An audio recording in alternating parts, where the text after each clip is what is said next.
Welcome back to the channel. What a time it's been this past year with new VR headsets. But in this video, I want to answer the question, which of all the VR headsets that are out there are the best value for money options? The ones that give you the best bang for your buck? Well, in this video, I'm going to give you my updated thoughts and opinions. So if you're interested, stick around, stay tuned, after a quick word from VR Wave. Because they offer a tailor-made solution to your lens inserts, and they cover a wide selection of VR headsets, such as the Quest series, Pimax, PSVR 2, HTC, Pico, and soon the Pimax Super as well. Now, even if you don't wear glasses, it's important to protect your lenses, and of course if you do wear glasses, then it makes it all day comfortable. You can have blue light filter, and they also account for astigmatism, nearsighted and farsightedness. So check out my 5% discount in the notes below. Right then, so let's crack on with this. So in terms of VR and the entry point, it is quite difficult to find that balance between getting a great VR experience without breaking the bank. And I appreciate on this channel I have shown some incredible VR headsets even this year with the Big Screen Beyond version 2, the Somnium VR 1, the Varia XR4, the Megan X 8K, and recently with the Pimax Crystal Super and the Play for Dream MR. However, in this video today, I'm not going to recommend any of those headsets because it's important to understand the purpose of this video. This is to recommend the best value VR headset, not the best VR headset. I am going to make a separate video on the best highest end PCVR headsets you can buy and my absolute ultimate favourite, the one that I recommend most people buy, in a separate video. Okay, so this is all about the best value, the one that gives you the most amount of features and best experience versus the price. So let's start with the first one, which is the Pico 4.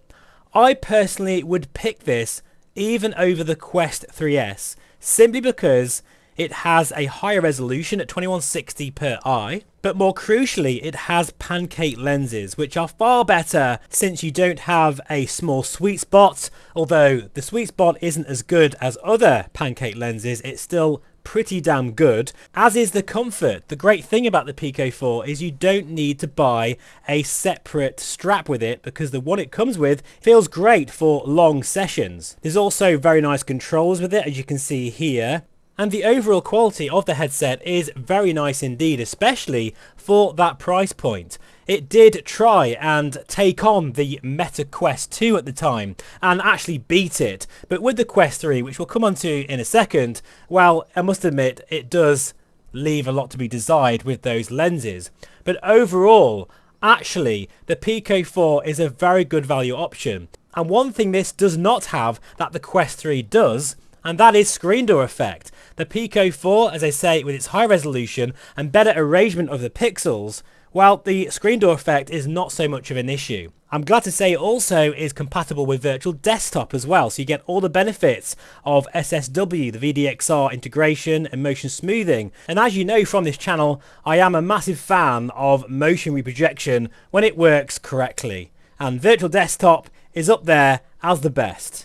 Now, things I don't like, there's not a lot to be honest, other than it's not a DisplayPort connection headset, so it does suffer with quality. Some of the displays have a bit of Mura, and as I alluded to just a minute ago, the pancake lenses, while great, are not the best I've seen. We also have the Pico 4 Ultra as well, with better mixed reality, so check that out as well. I do include that in this particular segment of Pico, but overall I think the standard edition Pico 4 offers great bang for your buck, especially if you can get a great deal on one on Amazon. In terms of the field of view of the Pico 4, well, it has quite a nice binocular overlap, which I think is important, so it feels more 3D. But also, I think in terms of the field of view, it's okay, not stellar.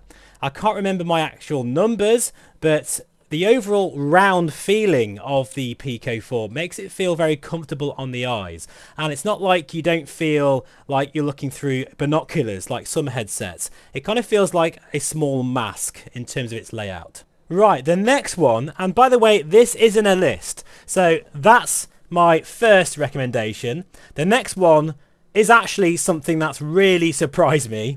It's back, the HP Reverb G2. Wow. And that is thanks to Matt from the OpenXR Toolkit. He is developing a new driver for Steam VR called the Oasis driver. And hopefully in a not so distant future, this will be available and will mean that the future of the Reverb G2 is a little bit more safe. Now this headset still has the same resolution as the Pico 4 at 2160 per eye. However, this has a DisplayPort connection, so you're going to get crisper visuals without a shadow of a doubt. And together with the very nice colours, the great comfort and the Index inspired off-ear audio, well, it's a great option, especially if you've already got a Reverb G2, which is very likely if you're watching this video. In terms of the field of view of the Reverb G2, it's not great, and it does feel very much like looking through a pair of binoculars, but with some accessories, which I would recommend, particularly the VR cover accessories and studio form kits, you can get closer to those lenses. And I think my figures was around 98 degrees horizontal and around 105, 106 vertical. It was a while ago I did that, but it's nothing stellar, but it's not terrible, but by today's standards it does leave a lot to be desired. I'm so glad to be recommending this headset again, because of course before, Windows Mixed Reality was disbanded, which meant the Reverb G2 was about to die alongside other WMR headsets. But now, thanks to Matt and this new driver, it's looking like the Reverb G2 has got a new lease of life. Now, of course, you can't buy one brand new anymore, but you might be able to find a decent second-hand one, and I'd recommend getting it from a reliable source, such as my Discord or perhaps a Flight Sim Facebook group. Just be careful of that, but I must admit you might be able to get a fantastic deal on one for those upgrading to, say, a Pimax Crystal Super or something like that. Right, let's move on to the next VR headset that I recommend, and this one is pretty damn easy to recommend. It is the Quest 3. What a marvel of a headset this is, and I friggin' love mine, make no mistake. And even though I generally tend to use it for gaming, whenever I use it in a flight sim sort of environment, I am impressed with the integration once again with Virtual Desktop. The technical specifications of this headset really do defy its price point. And that is thanks to Meta's aggressive marketing strategy, where they're basically selling this headset a lot cheaper than it's worth. The resolution is 2064 by 2208. It has variable refresh rates from 80, 90 and 120 Hz. Perhaps a few more, I can't remember, but that's plenty to be getting on with. Of course, it has great colour pass-through, better than the Pico 4. In terms of the best one to get, I'd recommend I don't think you can get the 128 gig anymore, but the 256 version, because of course you don't need to worry about the storage space because it's all going to be streamed through Virtual Desktop. But the big party point here, and I won't spend too much on this because I've said this so many times, is those lenses. The pancake lenses of the Quest 3 are absolutely fantastic, and actually the only other headset really that comes close now is the Big Screen Beyond version 2 and perhaps the Pimax Crystal Super. Massive congratulations to Pimax, because mentioning their lenses alongside the Meta Quest 3 is something of a massive achievement, let me tell you. But don't confuse that with image quality. Of course, the Super is way ahead, but in terms of the lens design, that is the sweet spots and just the general warping profile, it is a wonderful place to be. The Quest 3 is just a phenomenal all-rounder, and to be honest, it is really the best value PC VR and standalone headset, period. And I would recommend that everyone on this channel has a Quest 3 as a starter headset, really. Especially if you want to just mess around with VR, get your feet wet, you know, just experience what it's like in different environments and experiences, the Quest 3 is absolutely, bar none, the best value PCVR headset you can buy. However, there is a big however with this, folks, because it does not have a DisplayPort connection. And that really hampers the visual fidelity. And I don't care what you say. You can tell me in the comments all day long that the Quest 3 looks better than the Crystal, but it just does not. Not even close. When you're really looking at cockpit gauges, appreciating that finer detail, looking at all those textures and defining what's leather, what's metal, what's plastic, what's a glass cockpit, it does make a difference. And even when cranking up the bitrate on wired streaming mode or in virtual desktop, it will look great, don't get me wrong, but it won't look as good as a DisplayPort connection headset. It's as simple as that.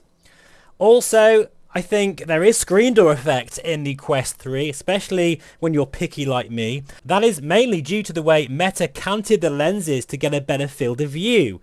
Although that means that the pixel arrangement is at a slightly different angle, which means you can see the pattern of that screen door effect. It's not a massive deal breaker, and most of the time you won't notice it unless you look for it. But please bear in mind that is a thing. As is Mura. Something that I find funny is people look and complain about Mura in the Crystal Super all the time, yet the Quest 3 can also have pretty bad Mura. I think that's probably because the display isn't so clear, so I guess it makes sense. The clearer the lenses and the display quality, the more imperfections you can see. But in any case, the Quest 3 does have Mura, so be warned about that. One other thing to quickly mention, and that is you will need some accessories for your Quest 3, because out of the box it's very uncomfortable. So I'd recommend the Orbica head strap or the Bobo M3, the AMVR facial interface, as well as their new cable, among other things. I have a full accessories video on the channel linked in the notes below.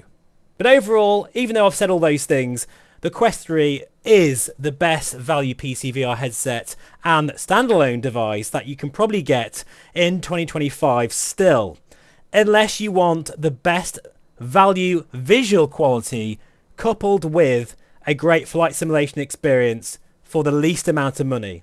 And for that, it is simply the Pimax Crystal Lite. It really is, and still is, the Reverb G2 replacement that most of us want. It's not perfect by any stretch of the imagination, and thankfully Pimax's new 14-day trial means that you can be very comfortable about ordering one and enjoying it before committing to actually purchasing it. But in essence, the specifications are very, very impressive. It has a 35 ppd 2880 per eye display with QLED and local dimming technology, together with glass aspheric lenses, a very comfortable out of the box strap in my opinion, because I can wear this 3 hours no problems at all. And also you have the option for integrated audio called DMAS speakers, which sound fantastic. Not quite as good as the index audio of the Reverb G2, but very, very close indeed. You also have great OpenXR integration with their Pimax Play software and really good inside-out tracking. And it must be said, all the headsets I've mentioned today have pretty decent inside-out tracking, so no need for base stations. And of course, with the DisplayPort, it means you're getting fantastic visuals for the money. I can't say this enough, folks. The visuals of the Crystal Lite are phenomenal, and even comparable to that of the Crystal Super, because you're getting diminishing returns at this point. At full native resolution in TAA mode or with DLSS 4 with steam gauges, it really is wonderfully sharp. And in my opinion, this does still win the best value flight simulation headset for 2025. It's not perfect though, as you know. The aspheric lenses, while they give a reasonable sweet spot, far better than say a Fresnel headset like the Reverb G2, you do need to be in the geometric sweet spot. If you're outside of it, you may experience some warping with those lenses. But once your eyes are dialed in, you are absolutely good to go. And I will be showing the Crystal Lite again on the channel. It's been a while, but I must admit, this headset coupled with a very powerful GPU, it is a very nice place for your eyes to be. But make no mistake, this is not an all-round VR headset such as the Quest 3. But for flight simulation and this channel's focus, it doesn't get any better than this for the price. And a massive congratulations to Pimax, because the Crystal Lite is the headset we've all wanted for the money. There are some things though that I would love to see included in the Crystal Lite, such as eye tracking. I'd love to see a smaller form factor such as the Crystal Super and the better lens design of the Crystal Super. I do wonder if they could make a Crystal Lite version 2 with some of those attributes. But I do feel that's asking a lot for the price of this headset, and Pimax, much like Meta, are probably making a loss on the Crystal Lite. And we also need to mention the build quality, which has been shady in the past, but it is nice to know you have that 14-day trial period. There we go, folks. I think that will do for this video. It is an absolute win for the Crystal Lite, and I can't really see anything beating it for the best value visuals as a DisplayPort connection headset for flight simulation anytime soon. Thank you for watching. I hope this video has been some help to you. Now for the next video, I'm going to reveal my best PCVR headset for flight simulation in 2025. And it's actually quite a complicated one because we have a lot of high-end headsets now, such as the Crystal Super, the Big Screen Beyond version 2, the Play for Dream, the Megan X, the Somnium VR1, the XR4, oh my goodness me, there's loads out there now. But there is a clear winner, and I'm going to give you a detailed rundown on the best PCVR headsets of flight simulation very soon. But for now, thanks for watching, please feel free to subscribe, and I'll see you again very soon. Bye bye for now.